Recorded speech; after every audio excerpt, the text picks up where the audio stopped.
Hello, good evening mga lods. Kumusta? Magluluto ako ngayon ng aking ulam, panghapunan, laswa, with hipon. Tingnan mo mga lods, masarap to. Masustansya. Laswa ang tawag sa amin kasi dito mga lods sa Ilonggo.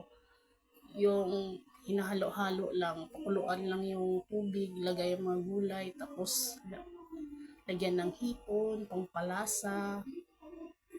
Tingnan nyo mga lods, ang sarap. Walang mantika, sustansya. Tapos masarap rin to, parisa ng isdang pinirito. Luto ng aking gulay. Tapos nagluto ako ng piniritong bangus. Yan ang hapunan namin ngayon mga lods. Kaya kain tayo. Salamat po sa blessing. Salamat po sa mga nagsuporta sa akin. Magandang gabi. Magandang gabi sa inyong lahat. Kain tayo.